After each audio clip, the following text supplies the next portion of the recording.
Assalamualaikum warahmatullahi wabarakatuh. Halo pemirsa, jumpa lagi dengan saya Yahya di Breaking News hari ini.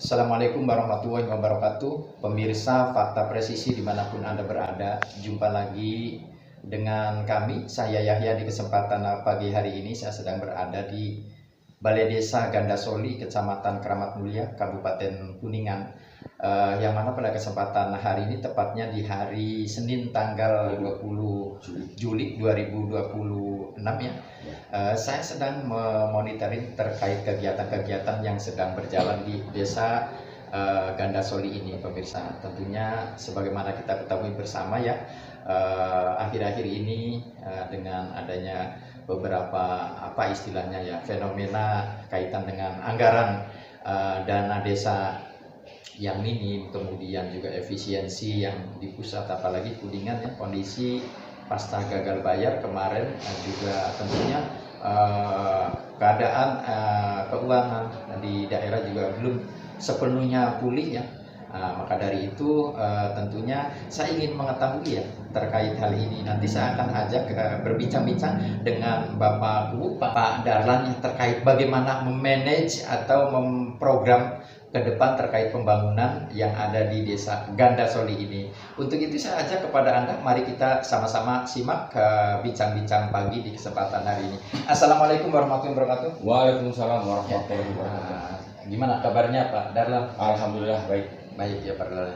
Ya, tadi saya sempat juga melihat keliling-keliling terkait kegiatan-kegiatan baik itu yang ada di masyarakat, yang ada di pertanian, kemudian juga pembangunan yang ada di sini ya. Nampaknya ada juga pembangunan masjid, kemudian kegiatan di pertanian juga itu sungguh sangat luar biasa. Artinya dengan kondisi keuangan yang minim, tapi tentunya hal itu juga tentunya tidak bisa lantas kemudian dihentikan karena ini kebutuhan ya Pak ya. Ya, nah, kira-kira terobosannya seperti apa sih Pak? Karena di beberapa kepala desa yang lain itu banyak mengeluh, katanya tidak bisa berbuat apa-apa, lumpuh katanya gitu ya. Karena ya tahulah anggaran dana desa dipotong habis-habisan, sisa sedikit ya.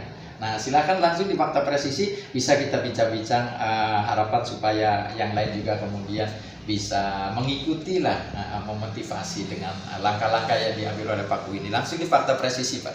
Ya, siap. Alhamdulillah, terima kasih Pak atas wawancaranya. Mudah-mudahan menjadi keberkahan buat kita semua.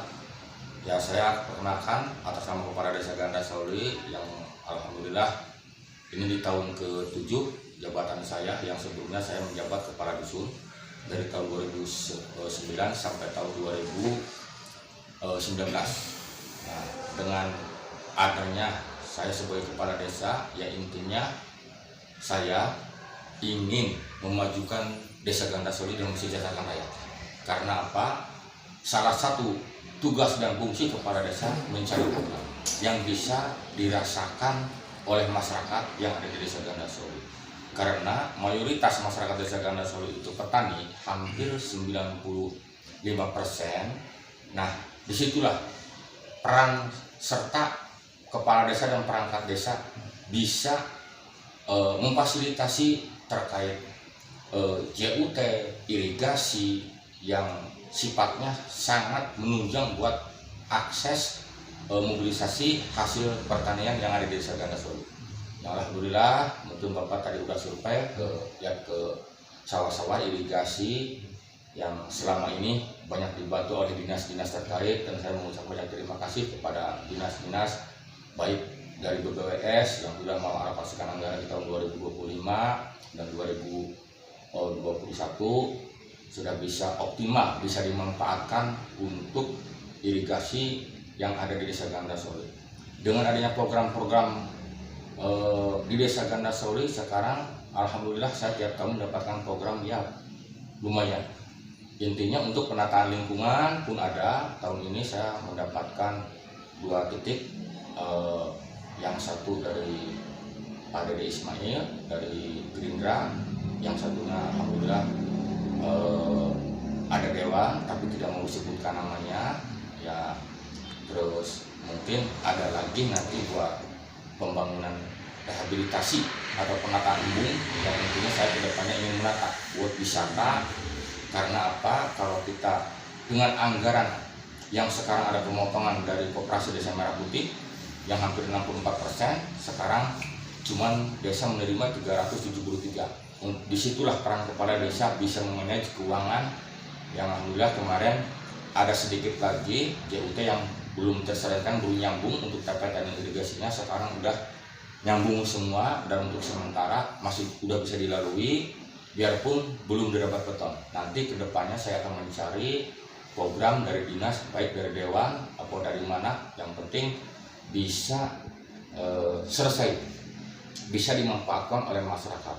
Dengan adanya JUT irigasi, alhamdulillah respon masyarakat Desa Gandasoli sangat mendukung kegiatan-kegiatan program yang ada di Desa Gandasoli. Dan kami pun di sini lagi membangun desa, alhamdulillah swadaya masyarakat Desa Gandasoli itu per bulan dari Kenceng bisa mendapatkan 50 juta tiap bulan Pak. Alhamdulillah berkah dan dari para donatur, mudah-mudahan dengan adanya pembangunan masjid Jami Batu Muning Desa Gandasoli yang lagi dibangun, mudah-mudahan para donatur baik warga Gandasoli mudah-mudahan diterima amal kebaikannya dan menjadi keberkahan buat kita semua. Mungkin itu Pak yang bisa sampaikan terkait apa yang tadi ditanyakan sama Bapak. Mudah-mudahan dengan adanya wawancara ini menjadi motivasi lagi untuk saya ke depannya supaya bisa mencari program-program dari dinas-dinas terkait. Mungkin itu aja untuk sementara Pak. Ya, berarti intinya yang dapat saya simpulkan ya, dengan kondisi keuangan yang serba minim, Ya. tetap bisa melakukan hal-hal yang positif, terutama pembangunan, itu adalah tentunya adalah komunikasi atau gotong royong ya dengan berbagai pihak ya, masyarakat, urunan seperti tadi gitu kan. Nah itu juga kan merupakan salah satu terobosan ya pemirsa. Ini hendaknya yang lain juga kan patut dicontohkan dengan cara-cara seperti ini. Di samping itu juga supaya kaitan dengan melayangkan permohonan ya kaitan dengan tadi ya perbaikan embung dan lain sebagainya. Nah terus untuk hal-hal yang belum juga tentunya kan ke depan tetap kan masih istilahnya diprogram atau direncanakan gimana pembangunan itu bisa berkesinambungan ya, dalam rangka untuk betul-betul menuntaskannya seperti jalan yang belum selesai dan lain sebagainya itu ya Pak. Ya, siap. Insya Allah Pak, nanti kedepannya tetap akan berusaha berkoordinasi dengan dinas-dinas, dengan anggota DPRD, baik DPRD Kabupaten, Provinsi, dan DPR RI Pusat. Kebetulan di sini binaan Pak Sohibul Imam dan Pak Haji Rohmat Ardia, dan Pak Sohibul Imam pun sudah diberikan ambulan ke Desa Gandasoli itu yang bisa dimanfaatkan oleh masyarakat Desa Gandasoli. Nah, alhamdulillah juga terkait pembangunan masjid ini baru 11 bulan Pak. Baru 11 bulan. 11 bulan tapi udah kelihatan segitu gagahnya, itu sudah menghabiskan anggaran kurang lebih 3 miliar. 3 miliar. Dari total anggaran yang direncanakan di RAB di gambar itu 5,7. Alhamdulillah masyarakat Gandasoli selalu antusias untuk bersedekah. Mungkin itu Pak. Ada pesan Pak untuk pemerintah daerah, provinsi maupun para pihak baik dari anggota dewan terkait harapan ke depan dari Desa Gandasoli sendiri. Ya, harapan ke depannya alhamdulillah yang telah memberikan pokir dari Dewan DPRD baik provinsi atau pusat, mudah-mudahan menjadi amal kebaikan dan keberkahan. Dan saya berharap kedepannya tetap Desa Gandasoli menjadi desa binaan dari beliau-beliau yang ada di atasan. Ya, oke. Terima kasih banyak Pak atas waktunya ya. Itu saja pemirsa yang dapat kami bagikan dengan Anda. Mudah-mudahan apa yang tadi sudah dipaparkan oleh Pak Kepala Desa tadi bisa menjadi istilahnya motivasi, kemudian juga bisa Mudah-mudahan berita ini atau acara ini bisa menjadi sumber Inspirasi. motivasi, inspirasi ke depan untuk Anda semua para pemirsa. Untuk itu saya bertugas, Yahya pamit undur diri untuk Fakta Presisi Kabupaten Kuningan. Saya akhiri, wassalamualaikum warahmatullahi wabarakatuh. Waalaikumsalam warahmatullahi wabarakatuh.